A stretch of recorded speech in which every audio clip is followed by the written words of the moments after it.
हमारे YouTube channel Shashi रंगीला production को लाइक share subscribe करें और बेल आइकन के बटन को क्लिक करें।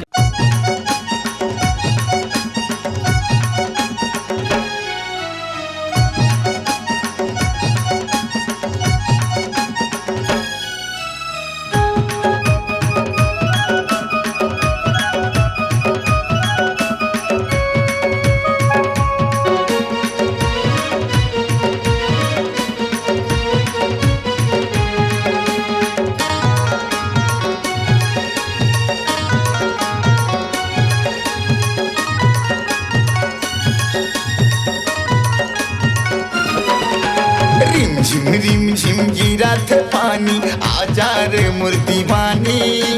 रिम झिम गिरा थे पानी आजा रे मोर दीवानी। तोर मोर मायाला देख के मता के बरसारानी। तोर मोर मायाला देख के मता के बरसारानी। रिम झिम गिरा थे पानी हो गयो रे तोर दीवानी। रिम झिम गिरा थे पानी हो गयो रे तोर दीवानी। तोर मोर मायाला देख के मता के बरसारानी। तोर मोर मायाला देख के मता के बरसारानी।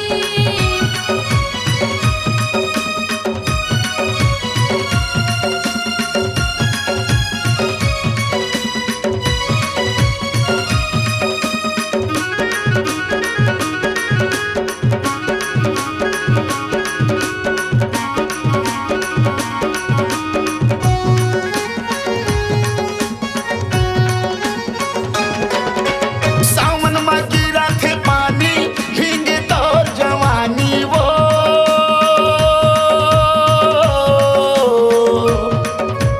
हवा माउड़ा थे अचरा भीगे मोर जवानी गा। हवा माउड़ा थे अचरा भीगे मोर जवानी गा।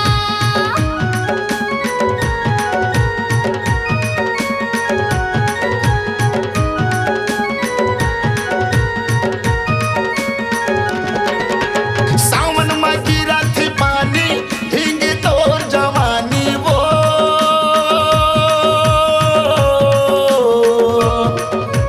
हवा माउड़ा थे अचरा भीगे मोर जवानी गा। हवा माउड़ा थे अचरा भीगे मोर जवानी गा।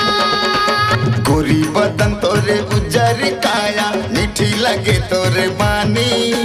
गोरी बदन तोरे उजर है काया मीठी लगे तोरे बानी। तोर मोर मायाला देख के मता के बरसारानी।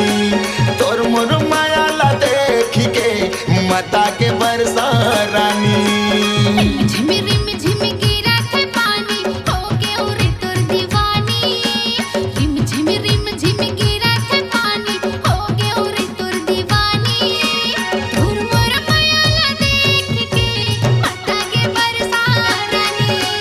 तोर मोर मायाला देख के मता के बरसारानी।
मोर दीवानी रिम झिम गिरा थे पानी आजा रे मोर दीवानी तोर मोर माया ला देख के मता के बरसा रानी तोर मोर माया ला देख के मता के बरसा रानी तोर मोर माया ला देख के मता के बरसा रानी तोर मोर माया ला देख के मता के बरखा रानी तोर मोर माया ला देख के मता के बरसा रानी।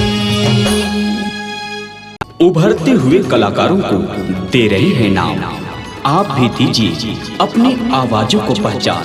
चले आइए Shashi Rangila production high digital audio video recording studio Manki Mungeli. Mobile number 7089366823।